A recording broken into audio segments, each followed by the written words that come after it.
Insights from the world's best medical minds. You are watching therightdoctors.com.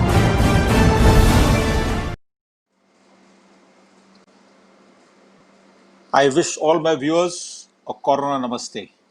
I am Rajesh Nagpal, a psychiatrist at Manoval Clinic, Rajouri Garden in New Delhi. I also head the Sarvam Global Healthcare, a leading mental health division of India. You're watching me on therightdoctors.com, India's medical knowledge platform. We are all too aware of the tsunami, the pandemic, COVID-19. In its wake, there are two other pandemics coming, the economic pandemic and the mental health pandemic. My focus is today on the mental health pandemic. Point prevalence, mental illness anytime in the world is 10%. Today with the pandemic globally, we are looking at horrifying figures of 30% mental illness. And in this mental illness pandemic, the word depression zooms larger than life. We lost a celebrity 2 days ago. We lose 300 Indians per day with suicide. I will narrate on depression. When depression is celebrated by gurus and it's a publish for 2 days, TV streaming of an actor in suicide. The mental health message is very stark and raw. But it's incumbent on us to therefore stick to facts and not hyperbole. Sadhguru from Coimbatore says in one of his 4 viral videos on depression, which are in public domain, I quote, suppose tomorrow you lose half your money and you're feeling depressed and your mind says you want to die. You close your mouth, hold your nose like this for 2 minutes. Your body says, to hell with your money, I want to live. And this is punctuated by laughter, derisive laughter. The facts are, expressing a desire to die may not lead to complete suicide. This, however, is a cry for help. The cry for help in the context of loss of money, in the context of loss of love, is not to be trivialized, because there is conclusive evidence, scientific, evidence-based medicine, that those among us who eventually commit suicide talk about it or have attempted to do so. By ambivalence, Sadhguru talks about living or dying, is a deep psychological pain. This needs to be addressed. We have no active suicidal prevention strategy in India. Said do not implement it.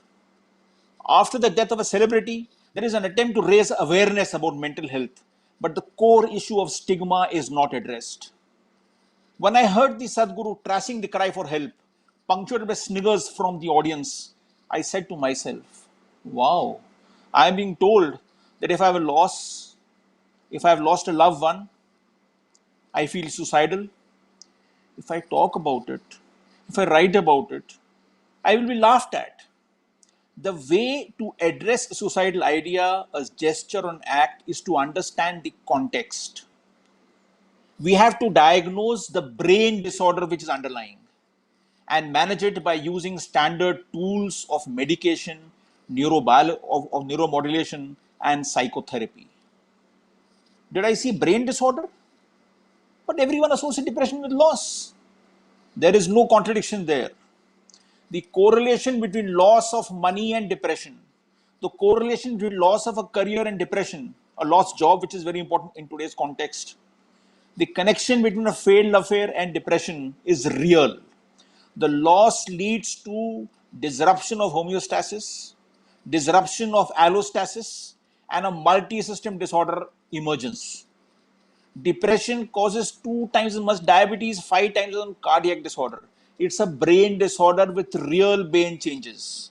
The brain changes occur in the 2 specific brain areas, the hypothalamus and the amygdala. And if not treated, many among us who suffer depression eventually commit suicide. Many of us suffer a series of other illnesses, including substance abuse, which is again a fairly common disorder. So, my sense is consider every suicidal idea, gesture, talk in the social media as a cry for help. Untreated, made fun of us, some of us will commit suicide. It's incumbent on us to look on this as a brain disorder and work accordingly. The second narrative that I have is suicidality is an emergency and the only 100% preventable cause of death. Hence, the imperative need to act swiftly and decisively. I need to diagnose the final pathway, the depression. What kind of depression it is? How much of it is having an organic element to it? For example, it could be caused by drugs, it could be caused by the environment, it could be caused by a culmination of many factors. I need to come to a standard diagnosis and need to attack it immediately.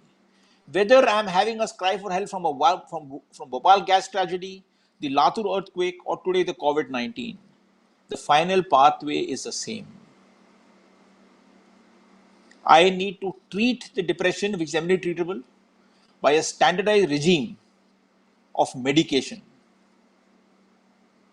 of psychotherapy, or neuromodulation. And one of the common issues in depression is, oh my God, you start depression treatment for life. Do you ask the same thing about diabetes? Do you ask the same thing about hypertension? It is no different. Depression is as ubiquitous as diabetes. The mechanism of action, the biology is very similar. We don't question a lifelong treatment for depression, for diabetes, but we question a lifelong treatment for depression.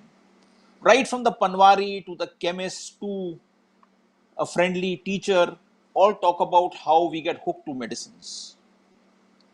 These medicines are life saving. They alter the chemistry of the brain.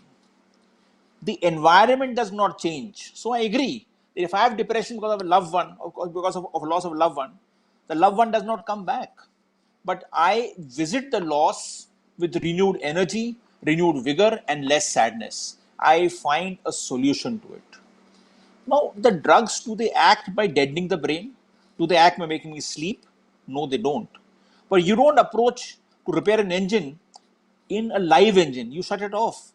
The medicines act to shut off the brain for a short while to begin the action to introduce a new program in the brain. 30 years ago, my professor used to tell me, find me a cause for love, for jealousy, for hate, and I'll find out the cause for depression. He was wrong. Today we have an exact biochemical for love, for hate, for jealousy. And for depression, we have a pathway. We understand the pathway today. We understand the microbiology and the macrobiology of it. We understand the genetic pathway. And today it is as real a disorder as hypertension, as diabetes, or as cardiac disease. So I need to treat my depression head on. One, with established medicines. Some of them might be habit forming and they have to work that. The drugs have side effects, like the air we breathe in, that has side effects. The medicine we take for diabetes has side effects. The Ayurvedic concoctions of kada we take during COVID have side effects. Similarly, allopathic medicines in depression have side effects. They need to be addressed up front. Side effects of weight gain, side effects of sleep disturbances, side effects of decreased sexual desire. They can be addressed and corrected up front. The second important aspect is that we, apart from medicines, have today a plethora of tools called neuromodulation, which is highly effective. And the tools, neuromodulation would involve even the much talked about in derision ECTs, or electroconvulsive shock therapy, transcranial direct current stimulation, or repetitive magnetic stimulation, or RTMS. These are evidence produced tools which are very effective for treating depression. And especially when one is having suicidal ideas which are of strong intent, then electroconvulsion therapy is the treatment of choice. We in society need to understand that these tools are available through the length and breadth of India, and there are sufficient number of mental health professionals to render these tools to the people concerned. The second important aspect is about psychotherapy in depression. Can we prevent depression by psychotherapy? Well, yes and no. If you have a biological disorder called depression and you have been training in advance to building up your resilience, the chances of you suffering from severe depression is definitely lesser. So how do you train in advance? You train by building up your resilience. And how do you build up your resilience? Build it up by regular aerobic exercises, by getting a good sleep, by meditating in a specific fashion, by focusing on gratitude for what we have, and by being kind to ourselves or practicing self compassion. And lastly, by connecting to the world outside us in terms of telephone, social media, conversing, talking, and in COVID time, of course, using the digital aid. So, by that, I can prevent the severity of depression.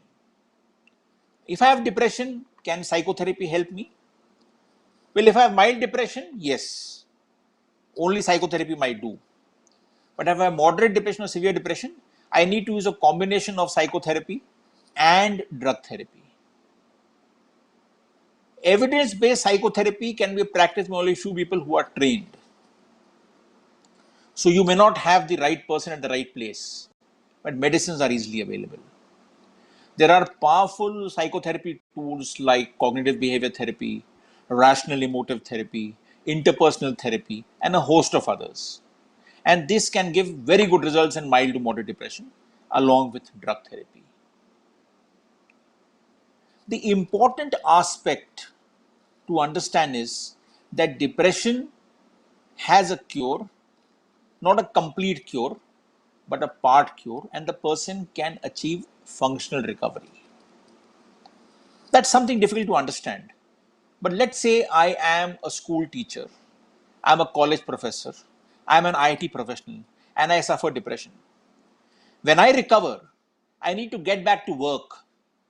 I just don't need to know I'm feeling better. I need to get back to a full functional recovery, which makes me effective at the office and makes me useful at home. This would require fairly aggressive therapy. And I, as a mental professional, can only administer therapy if the patient consents to it.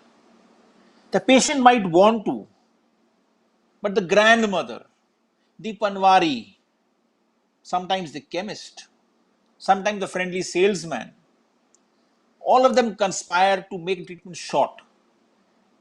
The commonest cause for recurrent depression, for depression which doesn't make the person completely well, the depression which leads to absenteeism or presenteeism, I go to work and I'm not productive, or I don't go to work at all, is because I don't treat the depression with adequate medicines for adequate period of time. So the most important public health message that we can throw across is that suicide, which you are now seeing highlighted by a celebrity actor, an intensely good actor at that, the message is that this is something that is preventable if we can act on time, if there is less stigma in society, if all of us begin to talk about it and need to be aware that we all can have depression. The COVID pandemic creates uncertainty. Most of us will have frank depressive thoughts. That doesn't make us suffer major depressive disorder because these thoughts come and they go. You sort of remain for a short while and you get back to work. We get back to our training and we get back to our natural selves, we get back to exercise. But for some of us, the thought sticks inside. The thought weighs inside and the thought carries on, and we begin to develop a major depressive disorder, which is a biological and a brain disorder. Only 2 weeks are required of this mood state, and hey presto, we suffer depression. As I mentioned earlier, if I suffer depression at my age, 2 times as much chances to have diabetes, 5 times much to have cardiac disorder, and vice versa. People of diabetes might suffer depression 2 times as much. So it's a live potential time bomb we carry inside us. And just as with COVID-19, if I have fever, I have breathlessness or cough, and I don't report, I can have a problem on my hands.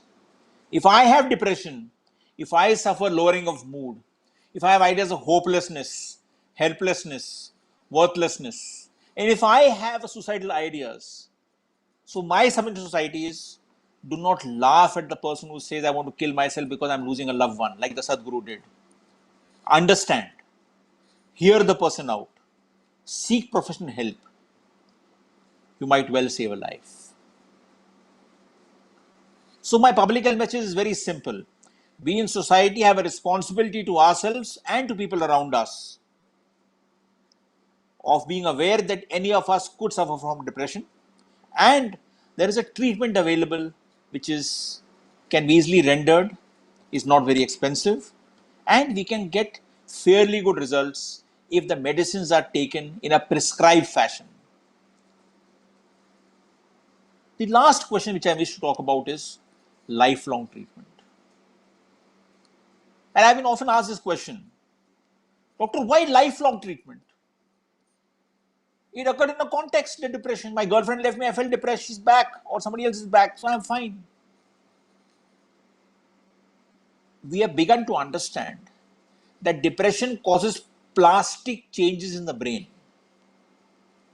These changes are of a semi-permanent nature. If we continue administering the drugs in the right doses for the right duration, we manage to change these plastic changes to a healthier level. We in fact become more resilient. But the corollary is that drugs or psychotherapy act only as long as we keep taking it. So resilience improves if I keep taking the drugs or psychotherapy. If I stop, then I'm back to square one. Might be. Exercise, incidentally, can increase the resilience mildly if I do it on a regular basis. Hence the importance of exercise, whether I'm depressed or not depressed. And aerobics at that, 40 minutes a day. So my message to you, I repeat, is depression is not something that we need to trivialize. A cry for help, a suicidal idea, a written note, a painting, a social media expression of angst, a DV which has changed, all of that needs to be recognized by us, and proper, prompt, aggressive and corrective action needs to be taken. There is help available for those who go out and seek it. I thank you. A Corona Namaste from me to you. Thank you and good night. Insights from the world's best medical minds. You are watching therightdoctors.com.